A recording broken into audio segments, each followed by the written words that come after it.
Cool, we should be good start. Awesome. So you guys have most of the team here. We're not waiting on anybody else. Do you have any mentors or faculty advisors that are on as well? No, they unfortunately have a class today, so they won't be attending. Okay. It's not mandatory for them. It's just me, your flyer record, which is also me, and then you guys. So is everybody who is traveling to Spaceport, are they online with us today, or are a few members not able to make it? We have one person who's not able to make it, but most of us are here right now. Okay, just make sure you pass along some of the info at the end to them, and so that they know exactly kind of what to expect. Because it's been a few years, at least 1 year, 2 years since you guys have actually been out there, correct? Yeah. How many people on your team have actually been out there? Well, we've never like actually competed in competition. We've gone to USLI once, or we registered for it. We never flew, so this is basically our first time doing it. Oh, okay. Okay. That's good to know. Because I'll make sure I spend a little bit of time at the end covering some of the things of what to expect out there. So. All right, so we'll get into this. So this is a mandatory event. Thank you for starting the recording. It is not scored for points, but it is a mandatory thing. So failure to complete it is a red flag. So just like you saw on the Hero X at the end, what they want you to do is take the video itself, like the actual video file, and then put it on like a Google Drive or some other shared drive type of thing like that, and then send it to the email that they sent out to everybody. All right. A couple teams have been having trouble. They're like, yeah, we definitely can't email this out. So that's kind of the process. All right. And then as for this meeting, what I'll do is I've got a checklist where we'll walk down the rocket part by part, piece by piece. Do you guys actually have it with you? Yeah, we have it right in the Yeah, bag it's right right now. behind us. Okay, great. Yeah, I see parts. So we'll cover that. We'll go through all the checklists that I got, and then at the end, I'll cover I'll cover all of what to kind of expect out there, and kind of how it works out there, and then let you guys ask some questions. But it'll be a back and forth the whole time. All right. Mhm. All right. So let's get rolling. So let's start with the nose going. I'm going to try and go from top to bottom. Sure. So remind me, you guys got it's a fiberglass nose, and did you guys make it or did you purchase it? We purchased it. Okay, very good. So can you show it to me? Yeah, let me tag an If email. you will look at Emilio, the camera, I'm on my phone right now, so I can show you all the parts. Oh, okay. See if I can. You want me to take it out of the body tube, or is this fine? There we go. Okay, I got you in my primary view. Okay, very good. Let me see. What length is your shoulder for the inside of the nose? Inside of the Yeah. So like show me how everything is kind of attached with the nose. Is your payload in the nose? Yes. Yeah. Okay. The body tube. So this is the whole nose. This coupling where the payload is 8 inches long. Okay. That's plenty long. How is that coupler held into the nose cone? Is it epoxied in?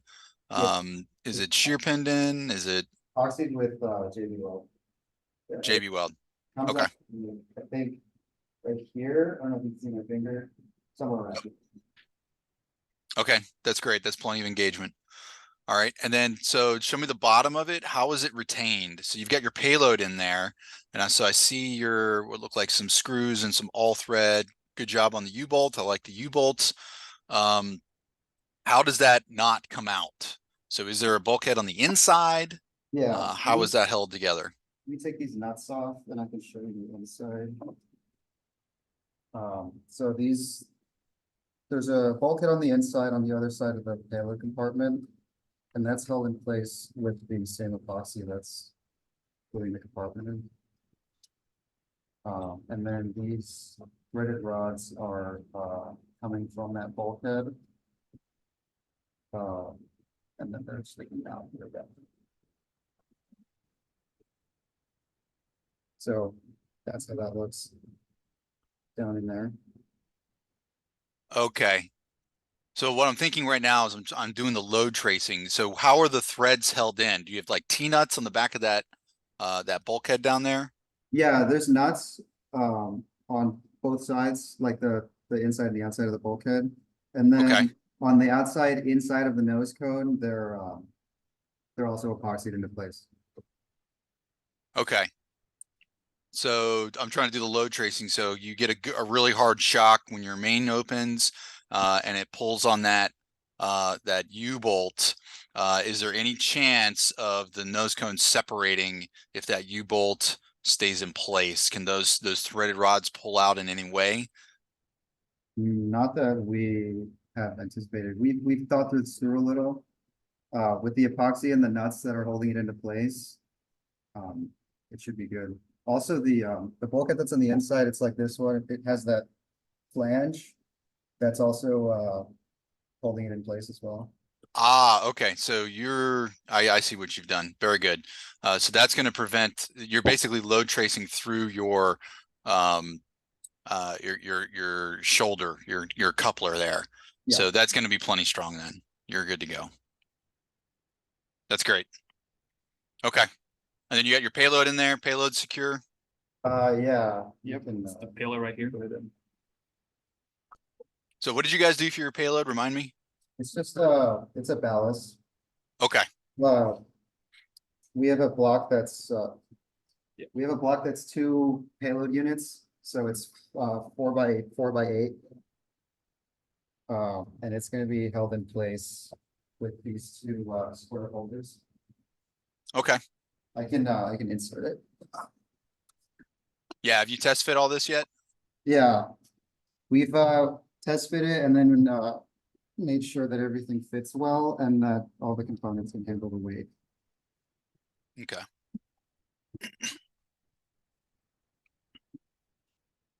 That's what that looks like. Ah, very good. And then this other holder will go in around it and it'll secure it in place. Okay. That looks good. Perfect. All right. So I think this is all good to go. So I'm going to move on to the next one. Let's talk about your body tubes. So you've got fiberglass body tubes that are COTS. Is that correct? Yep. Yes. So this is the main tube and then the booster is right behind it. So these 2. Okay, so that's like your where your avionics will go in that at the bottom of that tube, and then your parachute will go in there, Yeah. So like a standard deployment. yeah. We have this is the avionics bay coming on the booster, and then it'll attach right there where it says nose. Mhm. Okay. Very good. That looks good. And then so that section you have there in your avionics bay. So I see holes in there. Talk to me about what the holes are for. Yeah, so these holes are for the venting for the flight computer. For the Okay. relation. So there's 4 of those, about 0.4 inches in diameter each. These holes right here. And then we have another 2 that are drilled. These 2 right here, these are about 0.45 inches, and these are for the screw terminals to activate. Okay. So there's But 6. you haven't installed those yet? We've tested them, but they're not like fully installed in place yet. Okay. Yeah, we can show you the screw terminals. Yeah, show me those real quick. Oh, yeah, I'm familiar with those. I use those too. Okay. Those are good. Ooh, are they gonna be long enough though? Yeah, they should be. So like the length of that that wire where Mhm. they have the ferrules at the end, is that gonna sit below the edge of where you can actually get to it? Yeah, so let me I'll put it in here. Then I'll show you how deep they go in the bay.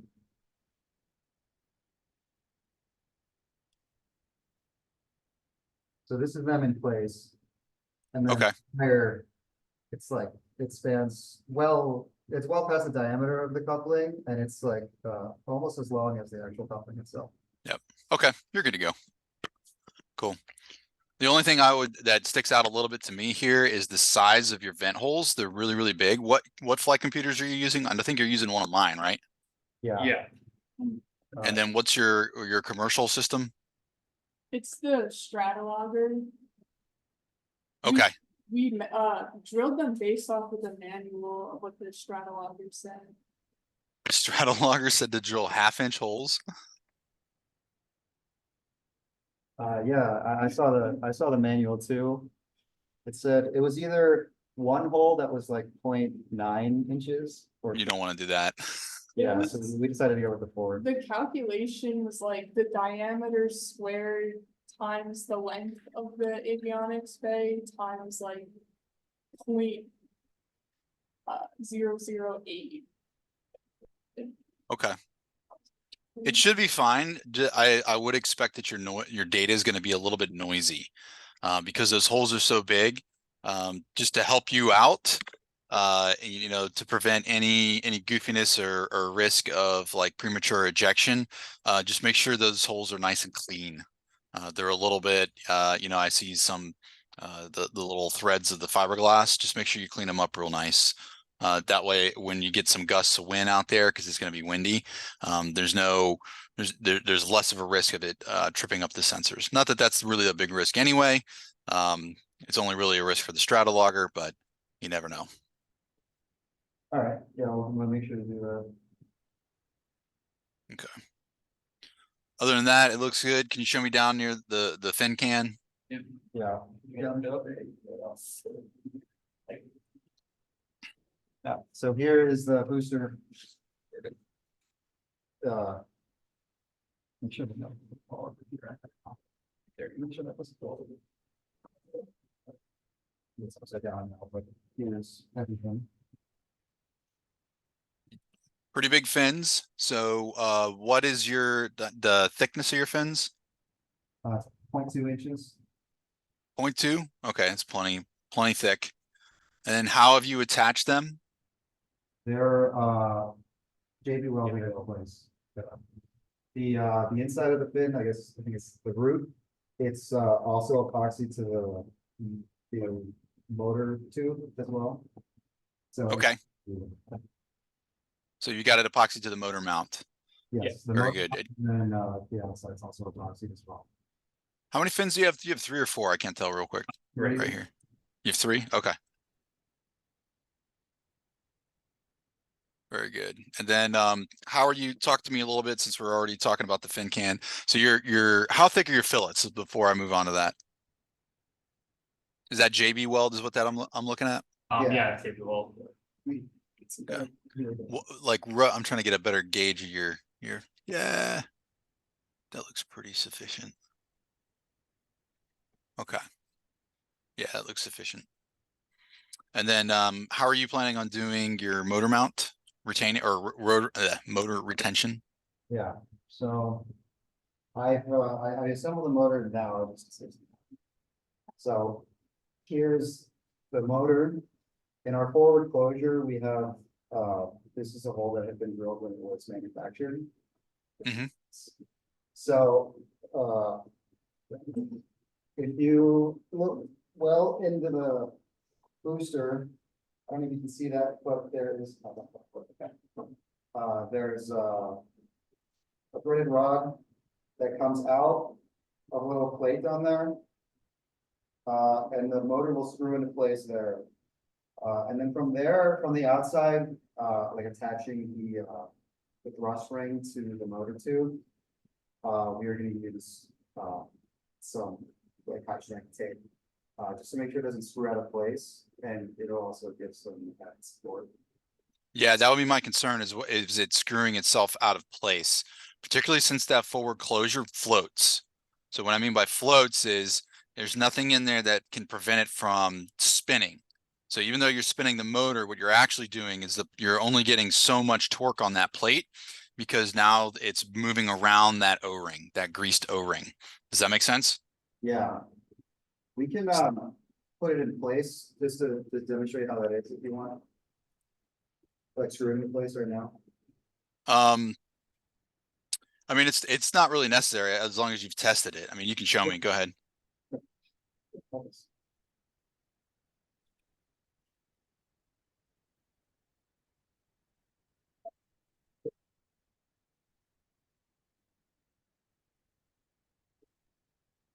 Careful of the fingers. So it stops right about here. And then goes tightly into place there. The liner, it has a good closure with like the forward as well. So it kind of grabs it and prevents it from freely spinning. So it can get a good, fit in it. And then, So here's a question. That hole at the top of the forward closure, yeah, that it goes directly to the inside of the motor, or does it, or is it just like a recess? no, it's like halfway through. It doesn't go directly. It does not go very deep. No, Okay, so you're not dependent on that screw to hold pressure, correct? no, it's just to hold it in place. Okay, good. That's what I was afraid of that. Okay. And then on the inside, so you've just got that one screw that's holding it in place. How you said you're gonna have something on the back to hold it in place as well? The thrust ring and the motor mount. What our plan is right now is with this lip between the ring and the motor mount, Uh-huh. wrap a few layers of right now we have Gorilla tape, but a few layers of the tape here, like sort of like this. We'd have to cut it to size, but have this one so it doesn't screw out of place, and two, like it'll help support the motor a bit more.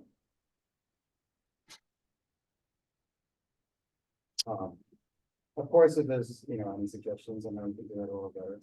Yeah, I don't know how the safety reviewers are gonna take to that one. Because it looks like you've only got like 2 or 3 threads that's holding that motor, and it's an N-class motor into your rocket. Taping an N-class motor typically is not something we do. So I'm trying to think of what else you could do to retain that thing. Do you have like a commercial 98mm retention system? We don't have one here. We've seen them online, like Apple components. I think I have it in the computer somewhere, I think, but we don't have one in house, no. Okay. This could potentially be a safety showstopper, because you have this great big chunk of metal that's held into your rocket with a couple threads, a couple turns, and taping it on the outside. That tape's probably going to be gone because it's going to get heated up. It's going to with the blast effect from the rocket motor itself, it could get blown off or weakened, or it's definitely going to get hot. It's definitely going to get scorched. The motor case itself is going to be incredibly hot. So I don't think your tape is actually going to do anything to hold it in place. And then if it gets spinning on the way down, it could come loose, and then now you've got free falling, a 20-pound slug of aluminum from who knows how many thousand feet. So this is an area to pay attention to. Is if you can come up with a way to improve their motor retention, this would be one to pay attention to. Okay. Yeah, we could look into buying that the motor retainer then offline. The shipping, it's only a few days, so I don't think time should be an issue. And it was in stock last time I checked. Yeah, as long as you get it done before you get out there. It's not something like you need to have done by this weekend or anything.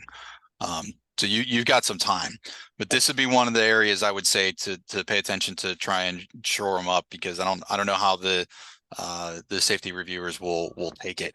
And I got to think about it myself, since I'm the flyer of record. So my name's going on this flight. So, I mean, personally, I just think that gives me a little bit of pause. Yeah. And then second, so I'm seeing it right now.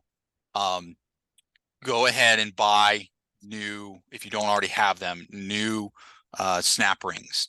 So if these have been left in place for a couple days, they will relax.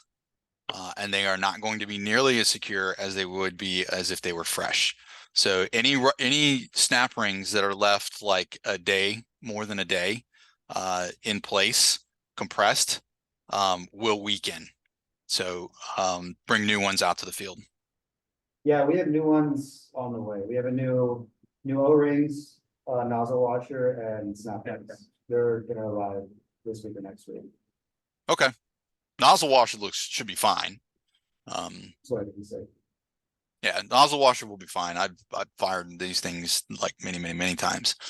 They can get real rusty and still be fine.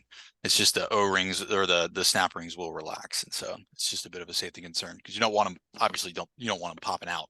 Yeah. So, okay. So I'm just thinking about some load tracing right now. If you have do you have good fillets from those fins to the inner motor mount? Yeah, Yeah. it's the same thickness, the 0.2 attached to the motor mount. And it's the whole, like the whole. Yeah, it like goes through the wall, right? Yeah. Yeah. Okay.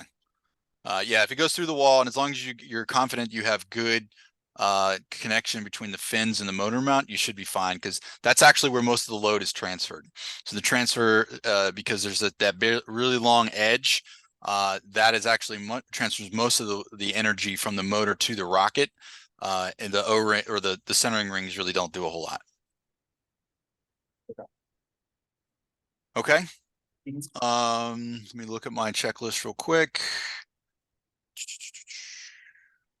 Just be aware, I know you guys haven't got it painted or anything like that, but every part that could separate needs to have your team number, and then you need to have the frequency allocation on it.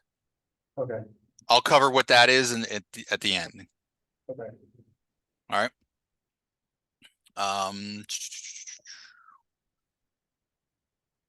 We've talked about your couplers. Those are also commercially procured.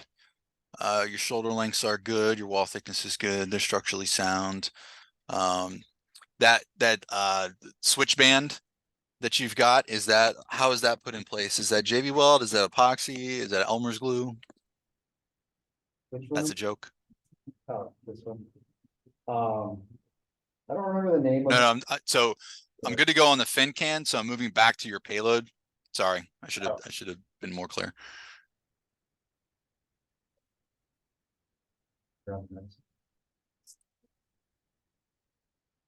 Not your payload, the avionics bay. Sorry. Yeah. Sorry. That one. Yeah, how is that held in? This band? Yeah. I don't remember the name of the epoxy. It's a two-part epoxy. Okay. But it's. But it is as long as it's like with epoxy and it's at least the 5-minute variety, it should be fine. Yeah, I Yeah. think it's the 30-minute that they use for this. Okay. I see some overflow. So what I would do is, what they're going to do when you get out there is they're going to do like a shake test of your rocket. And if your rocket is looking like a banana rocket and it's going to wobble in flight, they're probably not going to clear you to fly.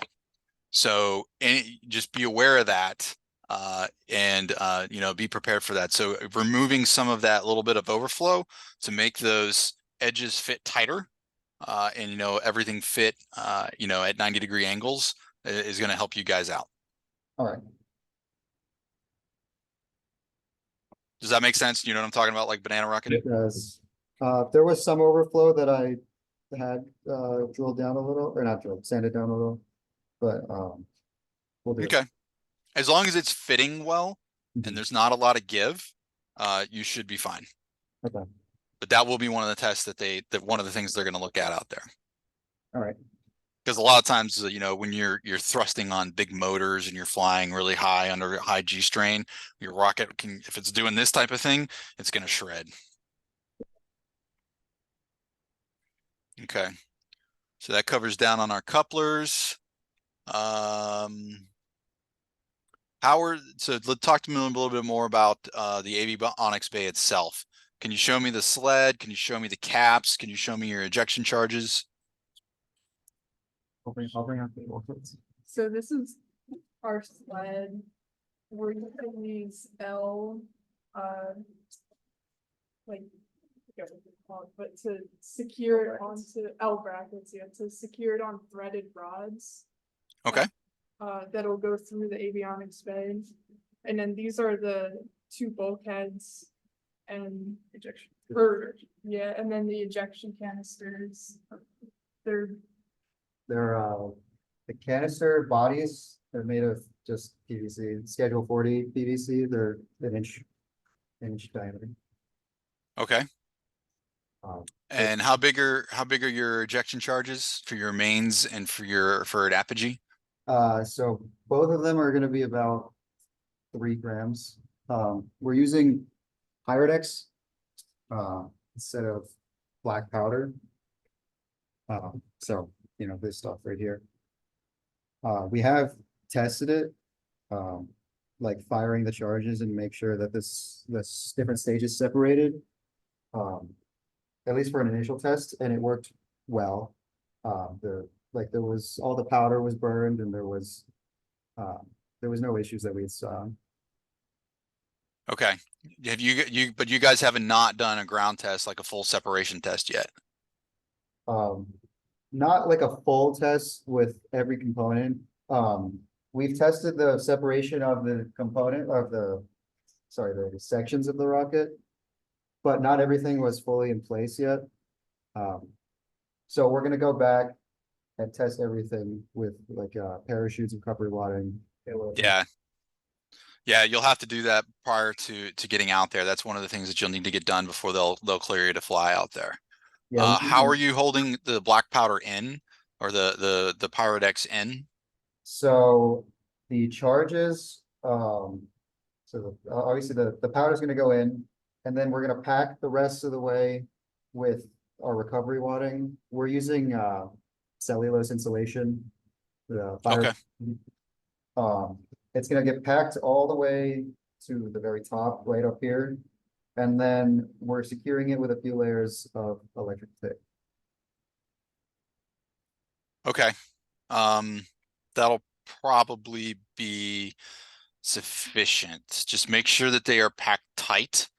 And the size of what you quoted to me, seems a little bit small for a 6-inch rocket for what I've seen.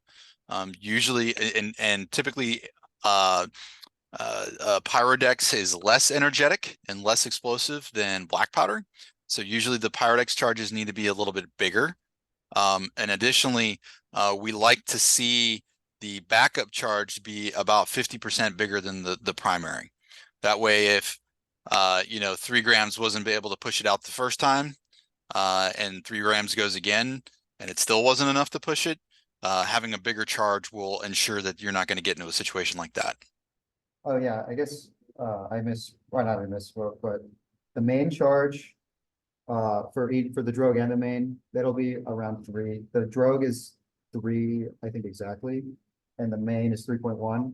And then in the backup charge, that's one of these, it'll be 1.5 times. So like 4.5, 4.6. Okay, very good. What you're looking for when you do your separation test, that's what you've got in your head right now, and that's what you've calculated. But when you do your separation test, you want to deviate from there. So if you get a really nice, sharp, energetic separation, not like blasting this thing out, it's, firing it out at 50 miles an hour. But you also want to avoid the situation where it's like, boop. Yeah. And it just barely comes undone.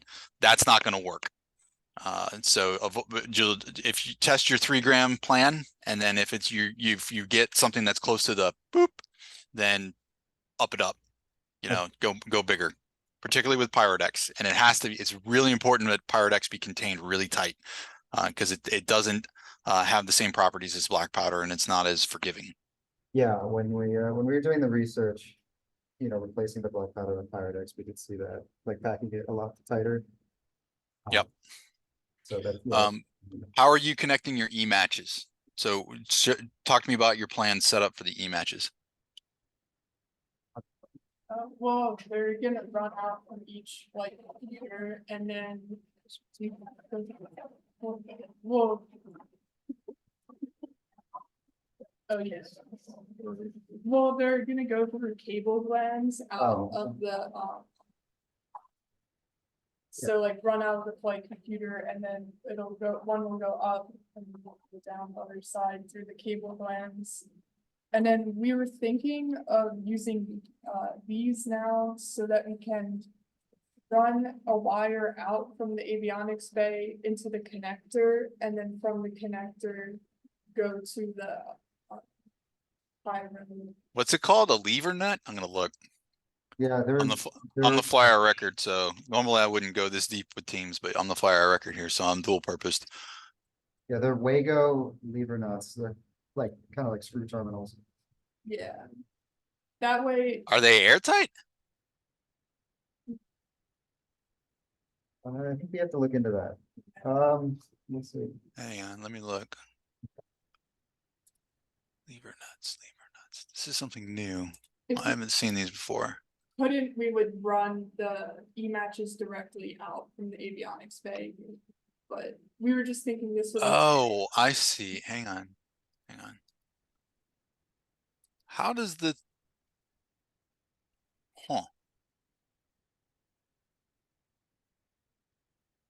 Oh, so you're gonna run the wires. Yeah. Are you gonna cut like drill holes for the wires and run the wires? Run a wire from your avionics up through the bulkhead and then like epoxy that in place or something? Yeah, so the setup right now is to have a wire coming from the flight computers through this cable gland. This is what it looks like on the inside. Coming up out through the cable gland. And then having these connectors held into place. So that wire comes right to the terminal. And then from there, another e-match will come to each of the ejection canisters. That plan was just so that like we didn't have to open the avionics bay, especially during testing, every single time we want to retest. Because our initial plan was to just have the e-match coming directly from the flight computer into the ejection canisters. Yeah. So let me show you what I use to help you guys out a little bit. All right. So this could work. You're just gonna need one for each terminal. So you'll need 4 on each bulkhead and they'll need to be secured in place. Is there a single all thread that goes through that holds your avionics bay together, or is it the 2 holes that I see? It's these 2 holes. Okay. Because you'll need a bunch of holes to work with those wires that you got coming through. So let me show you what I use. So this is a screw terminal. So the wires that you use that it's called a terminal block. The wires for the e-match go into what I'm showing you, and then on the holes that you see, and then you solder your wires that go to your avionics into those little terminals, those little wire terminals at the end, and that's what it goes down into your electronics. And then you just have 2 small holes, and then you just epoxy this into place. So it sits in a little puddle of epoxy, and then it's fixed, and then you can just screw it and unscrew it and pull your e-matches in and out. That's just an idea for you guys to think about. What you have would work. You're just going to need a bunch of them. On these, you would just need 1 per e-match. Okay. But it'll be important to make sure that those things are secured. Now let's move to your avionics bay. So show me that again. No, sorry, not the bay, the sled with the avionics that are mounted. Okay, so which part is planned to be the top? Which is the direction of travel? It will sit like this, so it will up. Okay. So I see you got my system. Do you have an antenna for my system? Yes. Okay. Because I think the antenna is longer It is, but we're gonna account, there's plenty of space in the actual avionics space, so we're gonna hold this in place by like putting nuts Okay, with like very good. nuts on the threaded rod. So I'm just trying to figure out if you plan for, you know, the extended length of that antenna. Very good. Yeah, take the antenna off. I don't want you bonking it and then breaking it off. As you've already figured out. Okay, great. That looks good. So flip it around and show me your, talk to me about batteries. So we're using a 9 volt for the stratologger, and we just have this clip mount, and then the wires are soldered to the mount and go under to the stratologger. And then we're using a nickel metal hydride battery. It's very big, but It's huge. yeah, but it works well, and I just 3D printed a mount for it, and then it'll Okay.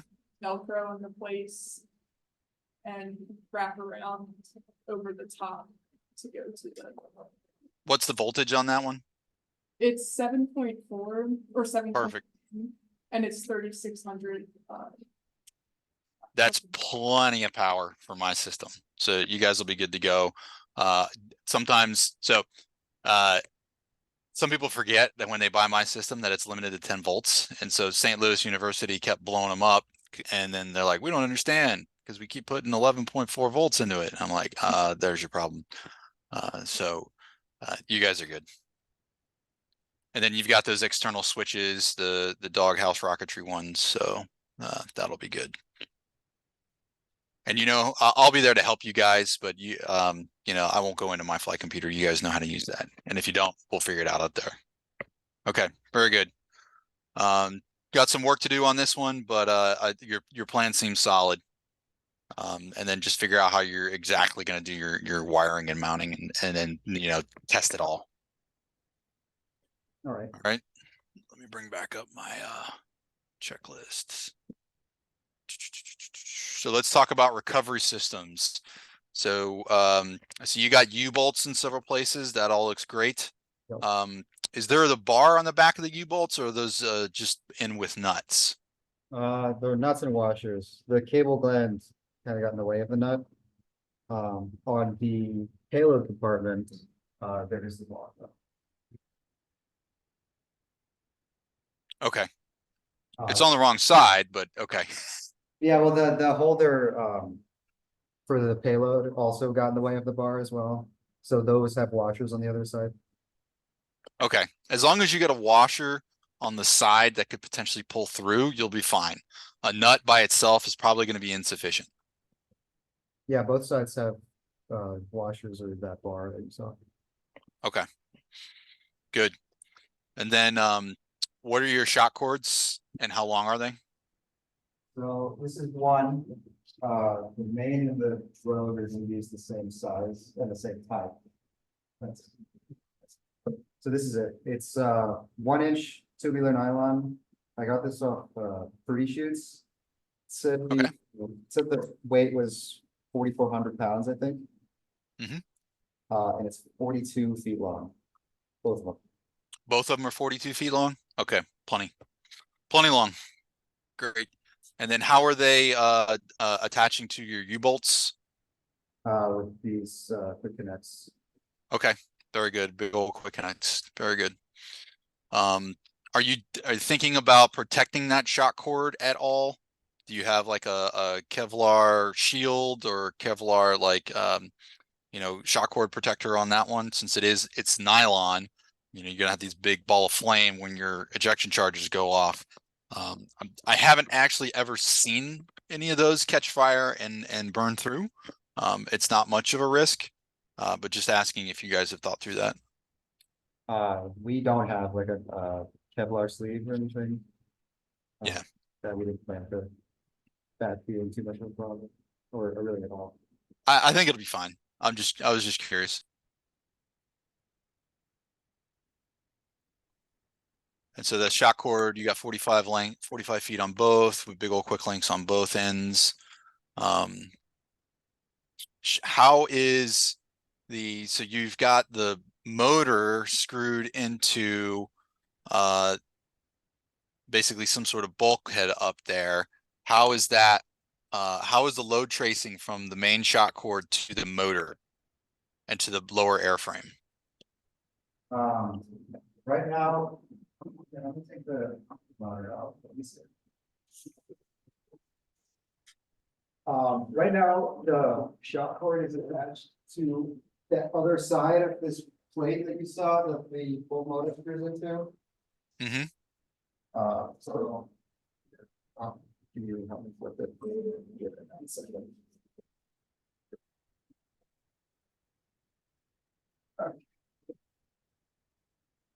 So. Here, it's on there. That's the plate, and then can you hold this up? And the motor also threads into that plate, correct? Yeah, on the other side. Okay. And then we have, we couldn't find any U-bolts that had a good enough width so that it wouldn't interrupt the motor steering in. So we had 2 forged eye bolts coming out of this. Okay. And there is a Kevlar, I don't know if you can see it, there's a Kevlar line with a loop in it where the quick and the full attack. Yep, I see it. So how's that plate held in place? There's 4 screws holding it in place on the outside, and we're also going to epoxy it as well. It's not in yet, or the epoxy is not in yet, just in case we have to take this out for any reason, but once we're all ready, it'll be epoxy. Okay. That'll be important to put a good solid fillet on that. Those screws, if you were to not epoxy it in, I would expect to tear a hole in basically tear a line in your airframe. It would not probably stay in place. When your main opens up, that is the biggest shock of the entire flight. And usually you get a momentary shock of somewhere between 30 and 50, sometimes even higher than that on a G load, 30 to 50 Gs. So that'll be the biggest, most energetic event that happens. And 4 screws like that probably are going to be insufficient to hold that big old motor that probably weighs, 15 to 20 pounds plus the weight of, your airframe. So it's going to be quite a load right there when your main opens. So make sure you got a really, really, really good fillet in there. And I would also include those screws. Yeah, we're gonna have to. All right. Okay. Talk to me about your drogue and your main.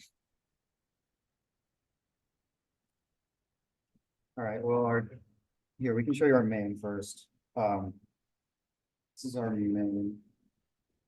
How big is it? This is a Fruity Shoots 11-foot elliptical parachute. Let me find the tag. Okay. Oh, I think it's Rocket Man, actually. It's right. Same thing. The tag is somewhere. I can't really find it. You don't need to open it. I'm just curious. I just want to see it. And then 11 foot. Okay. And that's your main? Yes. And drogue. Okay. And what's your expected descent rate? I think it was 20 feet per second. Yeah. Or 19. 20. Oh, okay. That's plenty. That's fine. And then this is our drogue. This is a 2. How big is it? Well, 2 foot.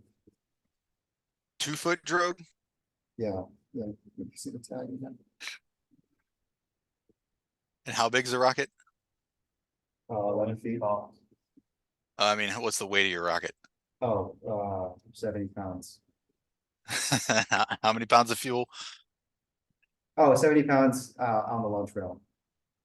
70 on the launch rail. You're right, but you've got about 12 pounds of fuel in it, so it'll weigh about 58 pounds coming down under a 2 foot chute. I don't know that 2 foot chute's going to do much. Okay. What was your expected, at least your simmed descent rate underneath of that 2 foot chute?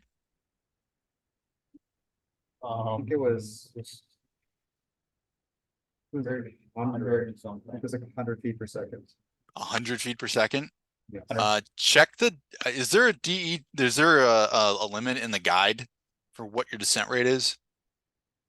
I don't believe that I saw one. I think we cross-referenced that before we were selecting these. But Okay, I think Maine, it said it was limited to 25.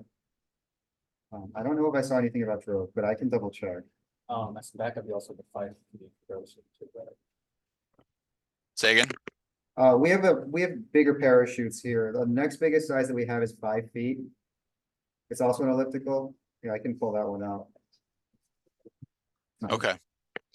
I would just have something bigger or be prepared to buy something bigger out there in case that's insufficient. I've used a 30-inch chute, so even bigger than what you got. I used a 30-inch chute on a 40-pound rocket that I flew to 10,000 feet, and it literally did nothing. It wasn't even there. Yeah, we have other chutes here, like this one that I just pulled out. This is a 5 foot. Also elliptical. I think this one's also a Rocket Man. Okay. We could use this as well if you think that'll be a lot better. We don't need to do it right now, but check the guide and see what the descent rate. See if there's a maximum descent rate, and then sim it out. Do some calculations under the 5 foot, and if it's still really fast, let's consider getting a different one. 5 feet is typically a little bit big on the big side. So something usually between 3 and 5 feet is usually what we see, I think. Okay. But put that on your checklist of things to check after this. All right. All right, yeah, that sounds good. And then how are those held onto the rocket? Are those going to go with the quick quickly. links? Yeah, more quick links on the end. Oh, this one doesn't have them, but we're gonna use quick links, and they're on a swivel as well. Yeah, that's great. Yeah, that looks really good. Yeah, do you have a swivel at all on your main cord, your main shock cord? No, Or are you just planning on using 2 quick links? we just have the 2 quick links. Okay. It probably will be fine. Typically what happens is when they separate and they're coming down from about 10,000 feet, especially in the winds out there, they're going to spin. And so what could happen is as they get wound up, that shock cord basically starts acting like a spring and it draws them together. And so as you descend, your pieces actually get closer and closer together and they start clanking. Okay. We also bought swivels on the. Yeah, I have some swivels. They aren't in the office right now. They're in my house, but they were like really big. We bought them off McMaster. Okay. I think they were like 2,500 pound capacity, I think, like 4 inches long. So we could attach those to the main shock cord. I would even say like 500 pound is probably insufficient. Remember, you're having a shock of about 50 G's when your main opens. 2,500. Oh, 2,500. That's probably good. Okay. So that's another thing to think about, as afterwards and after we wrap up. Okay. All right. Let me check my checklist real quick. In the airframes, do you have vent holes in the airframes to allow, as the rocket ascends, the pressure to equalize inside? No, that was actually a question that we were gonna ask you. I did see that we have to add those vent holes. Uh-huh. And I was gonna ask about the sizing of what we should use for the hole and how many. There's space for them, of course, just. For a rocket that big, I'll be honest, I use a single 1/4 inch hole. Okay, It doesn't need to be huge. all right. Yeah, they're not drilled in yet, but it shouldn't be a big of an issue to drill them. Okay. Yep. Just don't forget it. It's it's an easy fix. So even if you do, we can fix it out there. And where should those be, like in the recovery compartment? Should it be like in the middle? Middle. Okay, Yep. From the top. So not where your nose cone is. It's the compartment. It's between your bulkheads. Should be right in the middle of that. okay. All right. I'm gonna move on to let me talk about your electronics one last time. So did you guys successfully remind me, did you successfully get a range test with my system and the ground station, and were you able to receive packets on the ground station and everything? Yeah, we were able to receive packets on the ground station. We did not do a range test though. Okay. Try that. So if you have time between now and when you get out there, it doesn't need to be crazy. You know, you don't need to like get on top of a building and go miles away or anything like that. But I would say, you know, if you can get as far as maybe like one end of a football field and to the other end, see what you get. My system will give you, so if you can get it into test mode, you guys know how to put it in test mode, right? Yeah. So put it into test mode and do a test flight.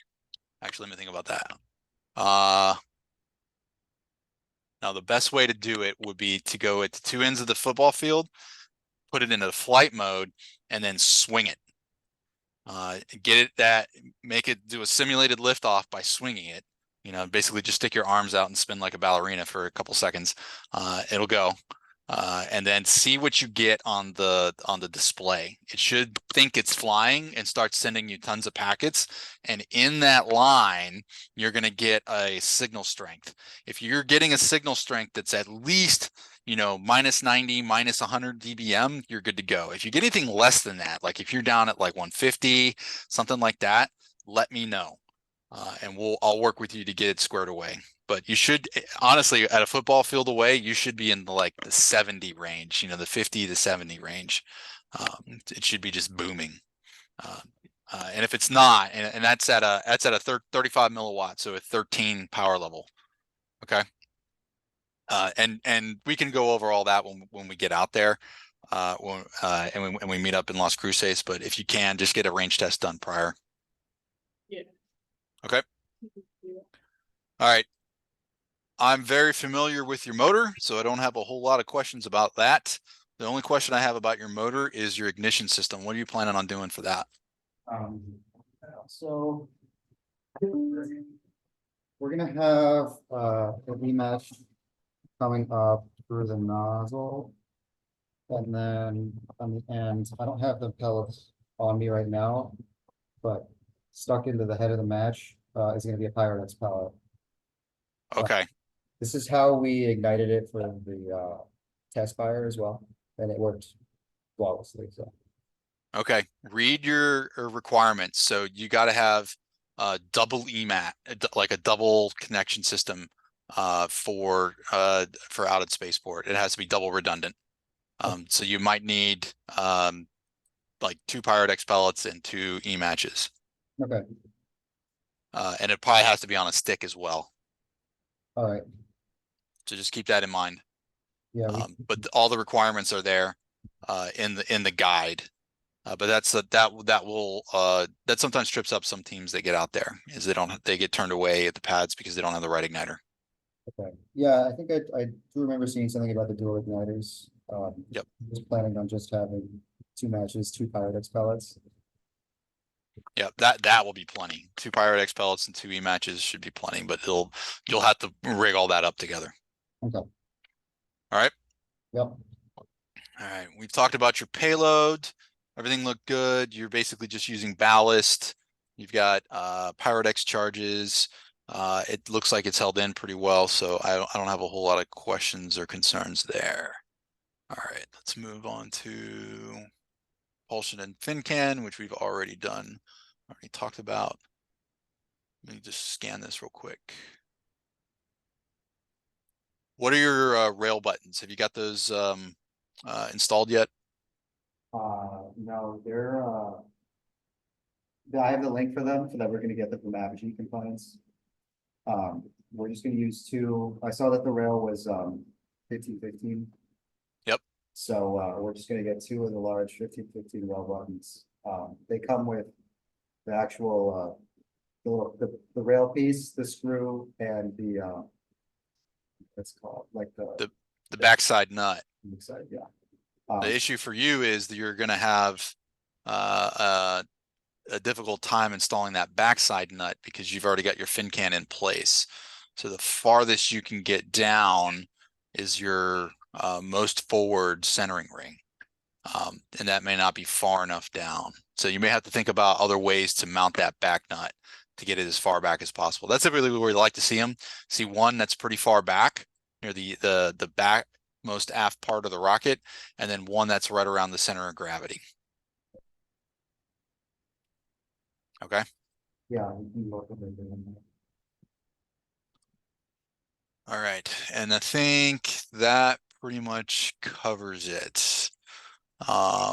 You got some work to do, but the rocket looks mostly built. So don't have a whole lot of concerns. All of it is fixable between now and Spaceport. So I'm not really terribly concerned. No real red flag issues for me as your flyer of record and as your reviewer. Just keep in touch with me, especially since you're flyer of record. Check in with me like in 2 or 3 weeks, like a week or two prior to us getting out to Spaceport, to give me an update on where you're at. I know you don't have it painted. I know you got some things to build, but just check with me so I know that you guys are progressing. And definitely reach out if you need any help. Okay. Yeah. Any questions for me at this point? I had a question.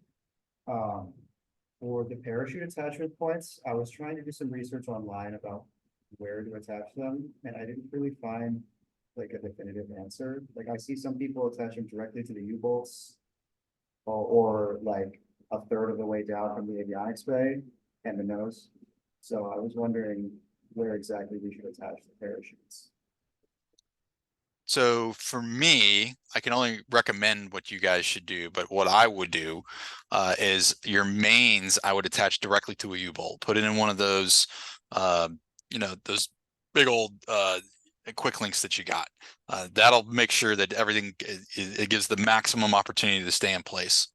As for the drogue, typically what I like to do is that is 1/3 of the way back on the shock cord from the payload bay. So that way, what happens is your parachute is here, and you've got your main parachute still in the compartment in the forward section down here, but you've got a lot more cord down here where your booster is going to sit. So it holds it down at this level, and then you have your mains out at this level. Typically what they do under a drogue is they separate and they'll spin like this, but they'll be separated with your drogue up here, your mains out here, your fin can down here, and that keeps everything apart so that when your mains come out, they come out this way, and then they open up and everything just kind of evens out. Yeah. What you don't want to do is have your main compartment, which might be heaviest at that point, be down here, and your fin can be up here. So then when your mains come out, you have a chance where your fin can come right through your parachute, and then you crash. Yeah, that was that configuration you just described. I think that was the most popular one that I'd seen. But I didn't see any definitive answers. So thanks. Yep. That's also what will happen is if you don't get a drogue chute that's big enough, that has enough drag to get the fin can and the forward section separated, that's what could happen is that back end, because it's spinning, it's fluttering, it's more draggy now than your front end. It gets up above, and then you fire your mains, and then boom. So what other questions do you have? That was the only one that I had. I don't know if anyone else is. Okay. Are the back nuts mandatory for the rail guides? Because I was thinking we could just try to like screw and epoxy them from the outsides. I would not rely on epoxy to hold your launch lugs in place. And the reason for that is it's 115 degrees out there. The odds of that thing snapping off are pretty high. Just because that epoxy is going to get weak. I saw in the rules that just epoxy was not allowed. That makes sense. But yeah, that was and also what I was thinking. Like no back nut on the inside, but having having a nut screw through the rail button into the Oh. and then held into place with epoxy. Yes. So sorry, that's my misunderstanding. What you could do, especially if your bulk plates, like your centering rings, are pretty thick, like if they're like a 1/4 inch thick, you could tap into them. You could get your, especially since you haven't painted it, you can see exactly where they are, and then you just drill. Just make sure you're really precise and you stay straight.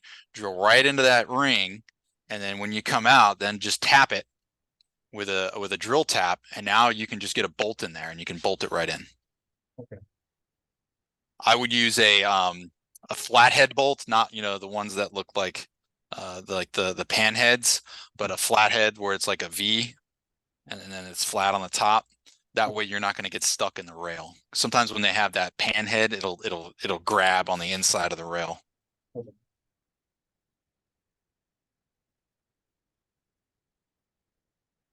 Any other questions?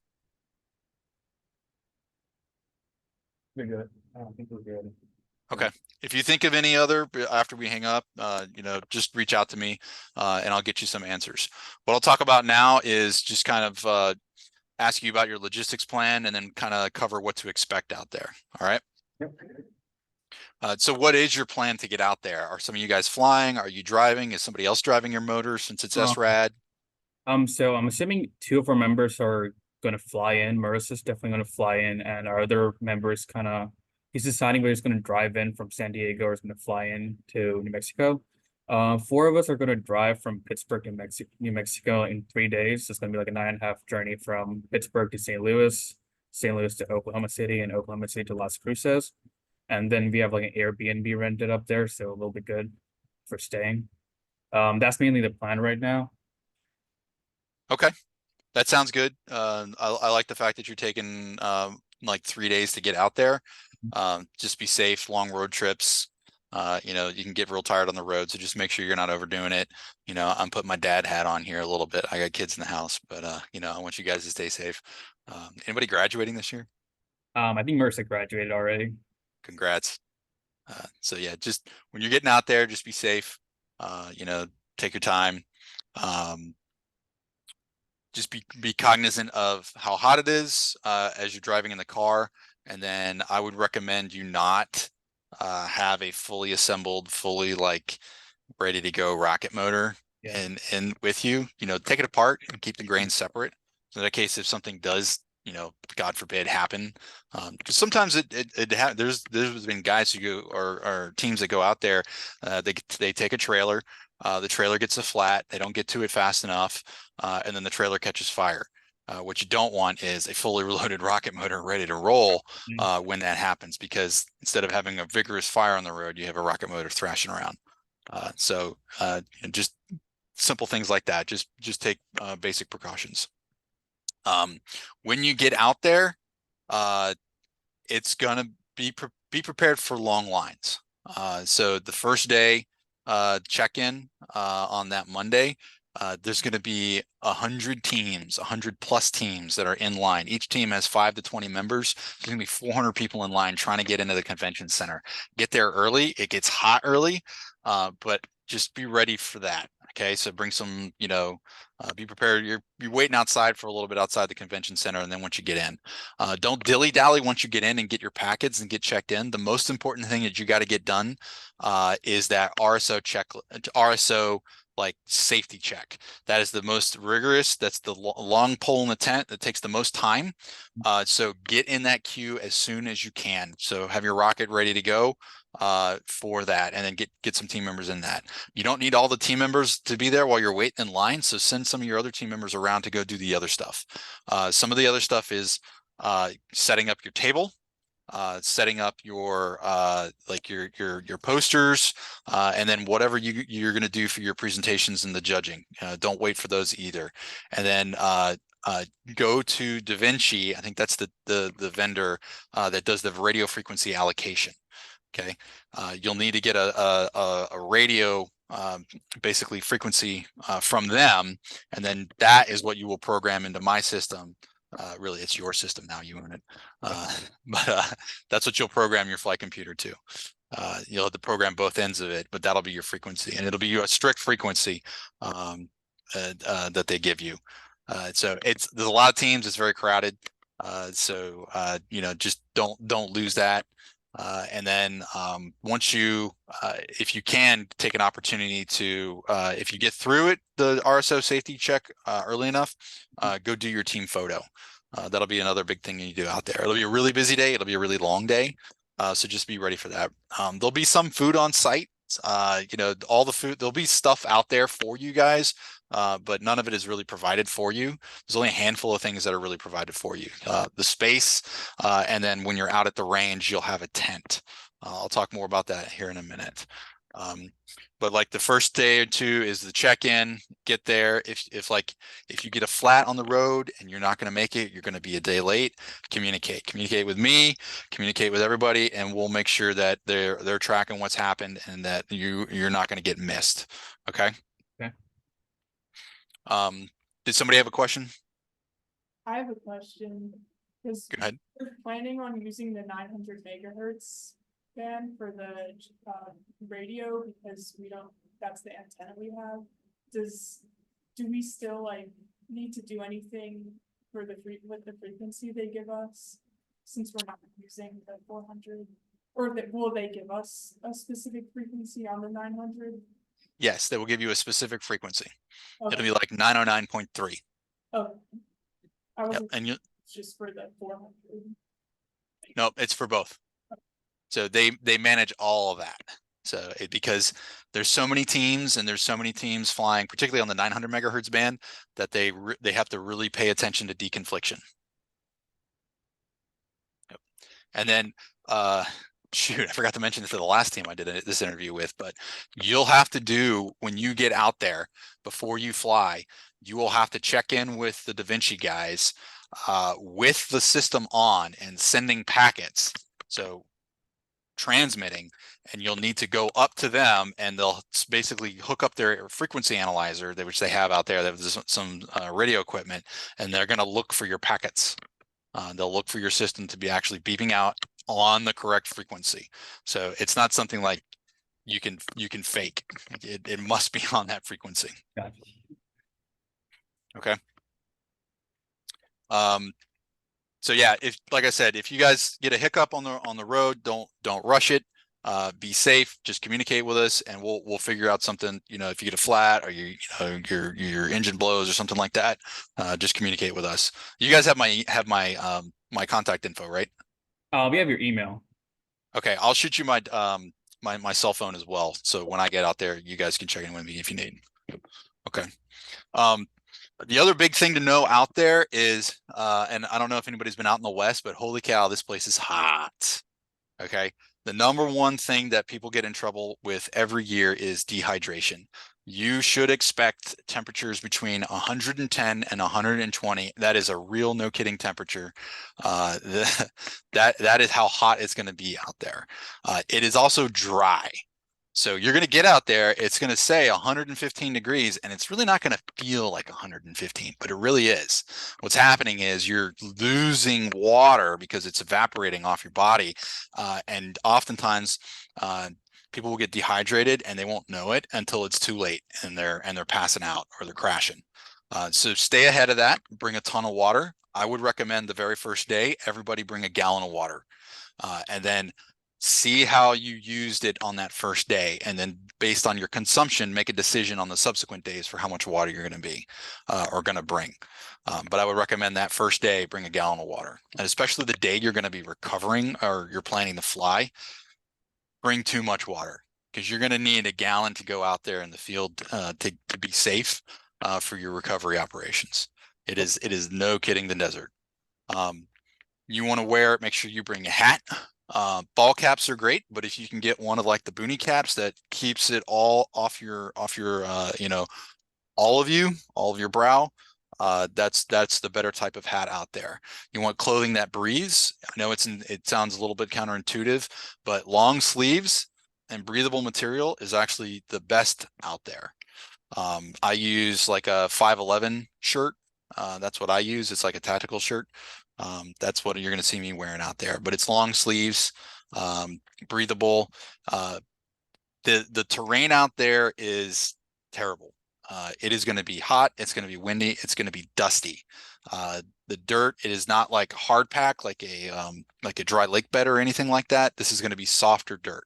So what vehicle are you driving out there? Do you have, is it a van? Is it, do you have access to like a truck or an SUV? We're planning to rent out a We're- minivan. We're not sure which one yet because are we doing it soon?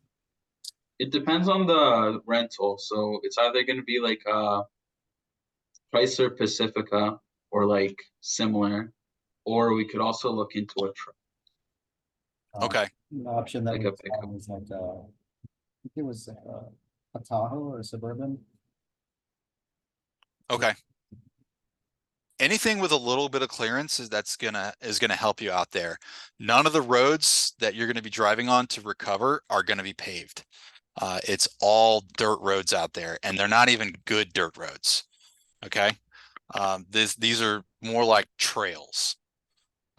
There's gonna be there's some farmland out there, but it's mostly like scrub brush.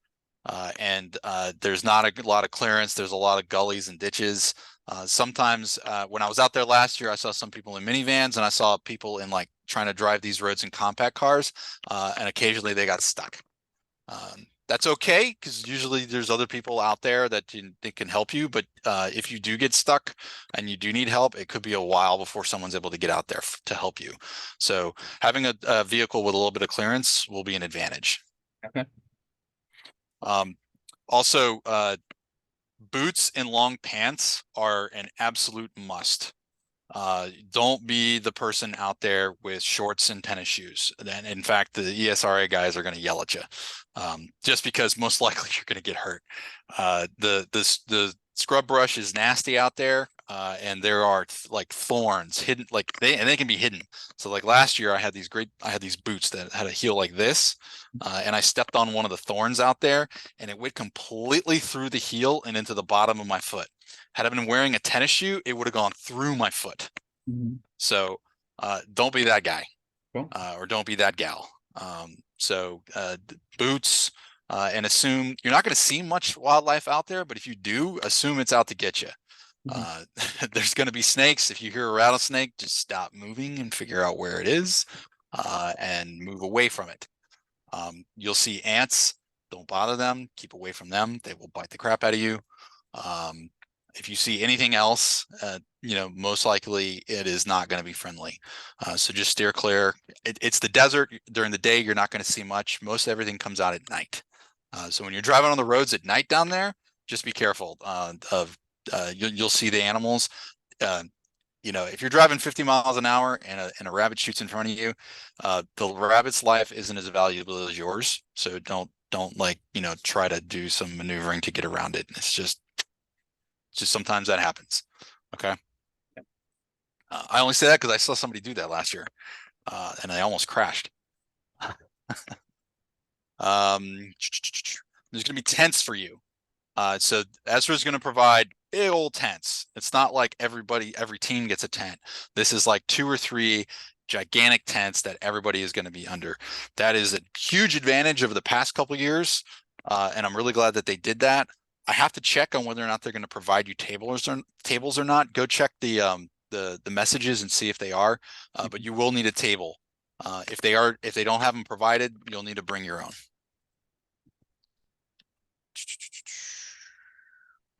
Chairs as well. Oh, it's right here.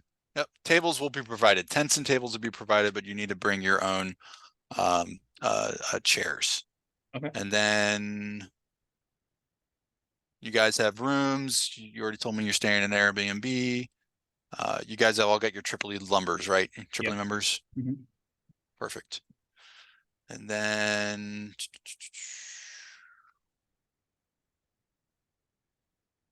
that pretty much covers it. The last thing I'll tell you, I know I've been going for a while, is the way it works out there for flight operations is first come, first serve. So the day that the vertical launch area opens up, I think I think it opens up early in the morning. I forget exactly what it is, but essentially there's gates that are closed, and then people queue up behind these gates, and the line is going to be like 1 mile to 2 miles long. Just be ready for that. You're going to just get in line and you're going to wait. That's going to happen a lot. And then once you go through that area, the vehicle with the rocket is going to go to one spot and everybody else is going to go to a different spot. Y'all are going to drop your rocket off, take it to your table where you can work on it, and then the vehicles are going to go back. You're going to prep your rocket in the morning. I recommend coming with that rocket as prepped and ready as you can get it, because like I said, it's first come, first serve. Once you're ready to fly and your rocket's all set, you're going to go to the RSO area, and it's going to be a queue. So you'll get in line with everybody else. It's going to be, I think, the first 20 or 30 teams. They have 30 rails out there. So they're going to take the first 30 teams, and you're going to get a spot in line. And once you get through your safety check and you're cleared, you'll get in line, and the first 30 you're going to be the first wave. And then after they go, the spots will start filling up. When you're in the wave, you're going to put come around, you're going to pick your rocket up in your vehicle, you're going to park, and you're going to get in line, and then they're going to take you all as a group all the way out to the launch pads. When you're at the launch pads, you're going to set up just like you would at a normal launch. But once it's ready and everything is armed and it's getting ready to fly, that's when they're going to have everybody step back, and it's going to be only me and one team member are going to install the igniter and make sure it's ready for its final prep. Mhm. Pictures will have to be done prior to that point, because then it's a safety issue, and everybody will be moved off. It's going to happen quick. So once you're in that queue and we get out to the VLA, or get out to the launch pads, things are going to happen rapid fire. There's going to be a lot of waiting, and then things are going to go move real quick. So then once everything's ready and all the 30 are ready to go, they're going to come back. You can come to the bleacher area, and then they're going to fire one by one. They'll read them out. They'll read whatever you guys put on your card. They pay attention, because they will not launch the rocket until you give them a thumbs up that yes, we are ready, and yes, we are receiving the telemetry stream. You'll need to do a check at the pads for telemetry, and you'll need to do it again out at the bleachers. The bleachers are going to be about a half mile away, and then it's going to go up. Everything's going to go great. It's going to come down. You'll have the GPS coordinates of where it landed, and then you'll have to go to range safety again to go pick up a backpack. So a few team members will then pick up a backpack. We're then going to go. They'll keep a GPS coordinates on our backpack, and then we're on our radio. Every time we move, we're going to move in and out of the range. We're going to talk to range safety, and they'll clear us to go or not. So we'll cover all that in more detail when we get out there, but that's just kind of what to expect.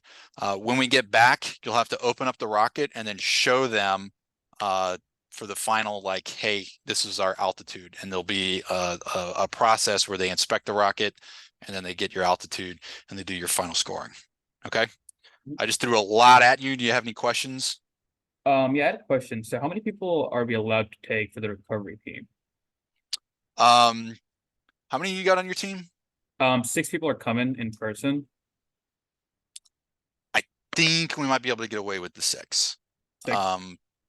I remember we took groups of like 4 and 5 Mhm. out there. They'll let us know when we get out there whether how many they'll allow. But I think with 6, I think we could probably get if it was like 20, then not everybody's going. Cool. But we'll see when we get out there. So don't hold me to that. Yeah, sure. All right. What are the questions?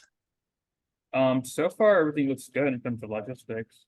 I have a question. I think I saw somewhere that ESPA's going to provide, or not ESPA, the organization's going to provide a launch control system, like to power the igniter.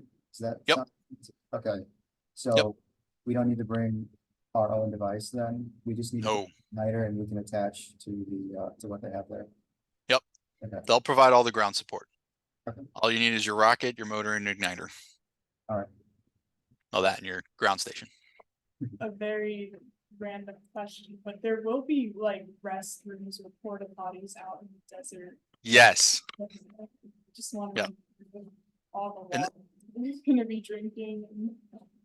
Yeah, there'll be plenty. There'll be a ton. There'll be like a great big row of them. And there'll be vendors out there as well where you can buy some food if you didn't bring any, or that's the way you want to go. There'll be some amenities. You'll have some cell phone reception out there. But I recommend, like, if you use Google Maps, a pro tip, pre-download the maps. You can pre-download that. It's only a few megabytes. But having it for the launch and recover area ahead of time and not being dependent on a cell phone signal out there is a good idea. Because it's going to be weak and it's going to be intermittent, and you definitely won't be able to. You probably won't be able to talk, but you might be able to text. Okay. Cool, yeah. I don't know if Yaya or Sophia or Yaya or Merce have any questions, but so far everything looks good. All right. Alrighty. Well, if you guys don't have any other questions, we'll break. I know I've had you guys for an hour and 20 minutes now. Remember to stop the recording and then post it to a website and then send them to, or a share drive and send them the link. And then if you guys have any questions between now and then, feel free to reach out to me. I am your flyer record, so you can use me as a resource. And then I asked this, since your rocket is not like flight ready today, check in with me in a week or two as you guys are making progress. And definitely if you hit any snags, like, or any problems with it as you're going through the final build process, let me know and I'll help you out. Cool. Okay. Yeah, Thank you, Brian. thank you. Yeah, we appreciate it. Alrighty, guys. I'm super excited to see you out there. It's gonna be fun. Sure. All right, y'all have a good one. I'll sign off. See you around. All right, bye. Bye.